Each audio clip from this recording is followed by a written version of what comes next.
Hello and welcome to South Florida State College's Financial Aid webinar. I'm Tom, the college recruiter, and I'll be your host for today's event. So what is this webinar about? It is any questions that you might have in regards to financial aid or the financial aid process. And then we have our entire financial aid team here to help you with that. Real quick, before we begin, we do have a video kind of explaining a little bit about what financial aid is and how it applies to you. Tasha, if you could go ahead and start that video for us. If you're interested in financial aid for college or career school, you're going to need to fill out the free application for Federal Student Aid, or FAFSA. It takes most people about 30 minutes to complete online, and the best part, it's 100% free, and it provides you with access to grants, loans, and work-study funds from the federal government. And many colleges and states use FAFSA information to provide their own college or state financial aid. Before you fill out the FAFSA, it's a good idea to create your FSA ID, a username and password that lets you electronically sign your FAFSA and gives you access to various websites related to federal student aid. And here's an important tip. If your parent is providing information on your FAFSA, he or she will need his or her own FSA ID. Visit studentaid.gov/FSA ID for more information. Your FAFSA can be completed online at FAFSA.gov, and help is provided throughout the online application process. You will need to fill out the FAFSA each year you are in school because your financial situation may change. Plus, you may be able to automatically transfer your tax data from the IRS, making the application even quicker to fill out. Each state and college or career school sets its own deadline for the FAFSA, so it's best to get it done early. Since some of the funds are available on a first-come, first-served basis, you don't want to miss out. Now that you know about the FAFSA, you might be asking, well, how much money will I get? Your college or career school will do the math, and there's a simple formula that they use. First, the college takes your cost of attendance, which is the total amount it will cost you to go to that school. Your cost of attendance will vary from school to school. Then, the college subtracts your expected family contribution, or EFC. Your EFC is based on information provided in your FAFSA and will not change based on the school you attend. However, the EFC is not necessarily the amount of money you will have to pay. Basically, your cost of attendance minus your EFC equals your financial need. Your college uses your financial need and other information to determine how much financial aid you can receive. See? Pretty simple. If you have questions or need more information, please visit studentaid.gov. Awesome. Thank you so much. So right now we want to go ahead and get right into some of the questions. Tasha, are you able to pull up some of those questions? Yes. So the first question is, what is federal student aid? Susie, would you be able to answer that question for us? Yes. So your federal student aid is financial assistance that is given by the federal government to students who demonstrate a financial need and who are enrolled in an eligible program as a regular student in a school participating in the Title IV Federal Student Aid Program. There's three types of federal student aid. You have grants, loans, and part-time employment opportunities. And then our federal aid also covers stuff like tuition and fees, room and board, books and supplies, and transportation. Thank you. Another question that has come in is, what is an FSA ID/password, and what is it used for? So your FSA ID and your password serve as your identifier and your signature. It provides you with assistance of completing your FAFSA application. It lets you make your changes if you have to go in and make corrections. It gives you assistance to view your student aid report. And like mentioned in our video, if your parents have to go in and make any adjustments, or if they have to add their income, if you're a dependent student, they also need to create their own student FSA ID and password. Thank you so much. The next question is for you, Ms. Lisa. It is, how does a student apply for federal financial aid? To apply for financial aid, you must put in an application on FAFSA.gov. To do so, you have to have the correct set of taxes to complete it. For an example, for the 2020-2021 aid year, you will need the 2018 taxes. It is important to make sure you are completing the FAFSA that coincides with the academic year you will be attending classes. Thank you. The next question is, do I have to apply every year for the FAFSA? Yes, you do need to apply every year for the FAFSA. Just remember, you can do your FAFSA as early as October 1st for the next academic/8 year. Thank you. The next question is for you, Susie. How will the school I wish to attend know if I have filled the FAFSA? On step 6 of your FAFSA application, you're going to be given the option to select the school or schools on which you wish to attend. You can either search us and we would come up as South Florida Community College, or you can select our school code, which is 001522. Thank you. The next question is for Diane. Why do I need to provide my parents' information on the FAFSA? Well, if you were born after January 1st, 1997, you are still considered a dependent of your parents and therefore will need their information, such as their social, their name, and also their tax returns in order to receive any type of federal aid. Thank you. The next question is for Ricardo. What is the difference between a subsidized loan and an unsubsidized loan? Okay, there's two differences between those two loans. For the subsidized loans, it is a need-based loan, and actually the government pays the interest on your behalf while you are in school. And you have to be, of course, enrolled in at least 6 grade hours or what is considered half-time depending on your program. The unsubsidized loans is not a need-based loan, and actually the interest, the student is responsible for the interest that accrues from the day from the first disbursement. So the student is actually responsible for that interest. Thank you. The next question is for you, Diane. Okay. If I am considered an independent student, am I still required to report my parents' information? No, you're not. Just like I said before, if you were born before January 1st, 1997, then you are considered an independent student and therefore will only need your information, whether you file taxes or not. Just put your information, parent information is not considered at all. Thank you. Mm-hmm. Ricardo, how do I know if I qualify for financial aid? How is my eligibility determined for Pell? And what is the eligibility for a loan? Okay, to be eligible for any type of aid, basically there's a few items that the student has to meet. And number one, you have to be a US citizen or an eligible non-citizen. You also have to be enrolled in an eligible program. You have to be making SAP, which is satisfactory academic progress, which means that you have to have maintained at least a 2.0 GPA or higher, and also completing 67% of your courses. In addition to that, specifically for a loan, you have to be at least enrolled in 6 grade hours. Thank you. Tina, the next question, can I receive federal student aid at more than one school during the year for the same semester? No, students may not receive federal Pell Grant funds for more than one school at a time. If this happens, one of the schools would be required to cancel your award, and you may owe money back to that particular school.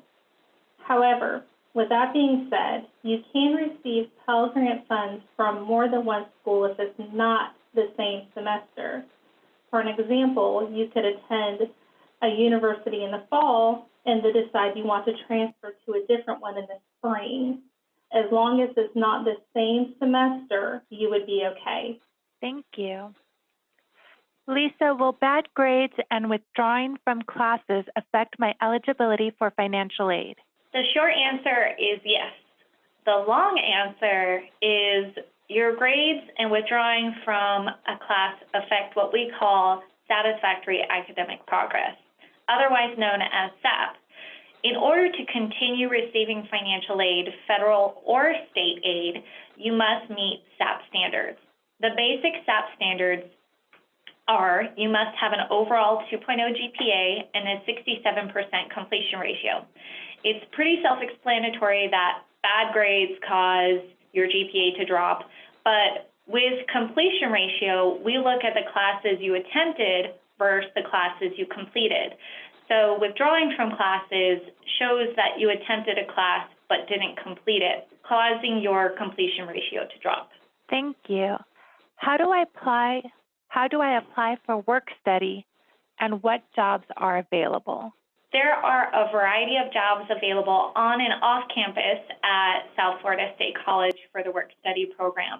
However, to get access or to get the process started and to find out what jobs are available, you can contact the Career Center. But keep in mind, it is important that you've completed a current FAFSA and indicate on your FAFSA that you're interested in the work study program. In order to be eligible for the work study program, you have to have a FAFSA on file, be eligible for the Pell Grant, meeting standards for satisfactory academic progress, and enrolled at least half-time. But not to worry, financial aid will determine your eligibility as part of the application process. Thank you. Ricardo, how do I request a loan or start the process? Okay, so first of all, you have to have a FAFSA on file. And then once you have that, there's 4 steps that you will need to complete. Number 1, you will need to complete the loan request, and it is a form that you can find on our website.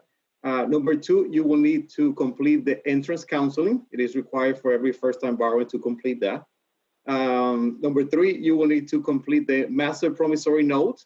And basically, that is a commitment on your behalf that you agree to pay the loan back once you complete your degree. And the final requirement is that you will need to complete a financial literacy. And all those steps are listed on our website, and the links are there provided. Thank you. The next question is for Susie. How do I receive Bright Futures? Majority of the work for receiving a Bright Futures scholarship is going to be done while you're in high school.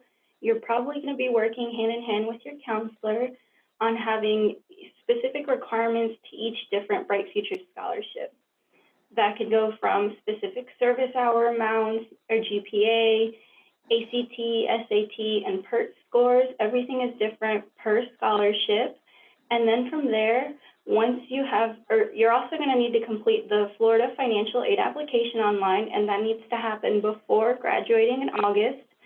And from there, once you're enrolled in our college, we would be in charge of applying your aid to your account from there, and you also need to continue to maintain your GPA to remain your eligible status for your Bright Future Scholarship. Thank you. Diane, is federal and state aid the only source of funding available? No, there are other types of grants and scholarships that you might qualify for. The easiest way to find out is to come to the financial aid office to see if you meet the criteria for any of them, because some of the criteria is different. One of the things that you do have to have is a FAFSA on file. Other than that, then we check the GPA, your completion ratio, and the amount of hours you're in. So just stop by the financial aid office and ask if there's any other grants that you might qualify for. You never know. Thank you. Mm-hmm. Tina, how does a student apply for grants and scholarships?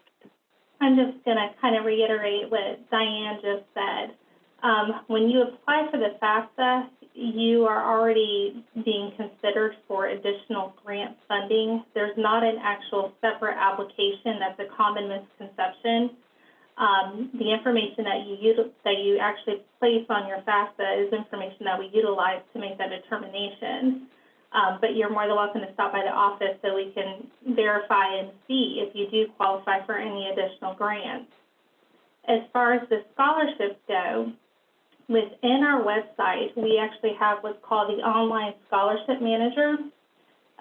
We are actually, we have available over 100 scholarships which are actually funded through donations to our foundation that students can apply for. There are some criteria that the students actually need to have in place in order to qualify for those scholarships. A student must have a FAFSA. They must maintain a certain GPA. They have to be enrolled in an eligible degree or certificate program. They have to be at least half-time, and they have to demonstrate unmet financial need. And that criteria is set on our website as well. And again, any students are more than welcome to stop by the office, and we can assist them with seeing if they're a match. Thank you. Diane, what is verification, and why are students selected? Verification is what happens is the government selects a certain percentage of applicants or FAFSA applications to verify, and it's to help make sure that we award the students correctly. There is really no rhyme or reason. The computer actually is the one that selects a student to see whether they're going to be selected for verification or not. And it really is to help the student, because sometimes a student will put on an application that their parents made a certain amount of money and they paid that same amount of money out in taxes, which means they won't qualify for anything. And if they're selected and they bring us their tax return information in, we can correct that information and they might qualify, whether it's for full Pell or a partial Pell. It will help them in the long run. So it's a verification, is verifying the information that you put on your application to make sure it is correct. Therefore, sometimes in the end, you might get more money than what the FAFSA application told you once you filled it out and it told you how much you qualify for. That's the short end of it. Thank you. Ricardo, can I get a loan if I am only enrolled in 3 credit hours? No, unfortunately, no. The student has to be enrolled in at least 6 credit hours to be eligible for a loan, or what is considered half-time for the program or study. And how much can a student borrow for a loan? Good question. It all depends on whether the student is a dependent student or an independent student, and it ranges also on the classification, whether the student is a freshman, a sophomore, a junior, and a senior. So the amounts are listed on our website, but again, it all depends on those 2 factors, whether the student is dependent or independent, and the classification from freshman to senior. So, thank you. Tina, when does a student receive their refund check, or when can they pick up their refund check? All questions pertaining to refund checks, I'm actually going to recommend that everyone contact our cashier's office. They're more than welcome to help you with any questions by phone or by email, but they will be able to answer any specific questions that you may have. Thank you. And the last question that we have is any questions pertaining to the CARES Act, Panther Emergency Student Aid Fund. Would you be able to address that? Yes, this actually has been a common question for us recently. With us receiving the funding from the CARES Act. We do have information available on our website with the criteria laid out for the eligibility for the funding, as well as the application. It's a simple application. We are reviewing those applications as fast as possible because we know that there's a need. As far as the application, I believe it's less than 10 questions. We do ask that whatever the situation may be, that you do provide documentation along with your application. That way we can just really, the need that you may have, that way we could better award those funds based off of the financial need that you have. And so you're more than welcome to call us or email with any questions that you may have. Like I said, the committee is reviewing frequently, and so we're trying to assist and help in any way that we can. Thank you. All right. Thank you guys all so much for those questions. Panel, thank you for getting to everyone's questions. That was excellent. Real quick, I do want to take a look, since Tina kind of brought it up as well. Tasha, can you pull up the website for us, the college's website? All right, so on our website, your homepage, whenever you get to the website, it's going to look exactly like this.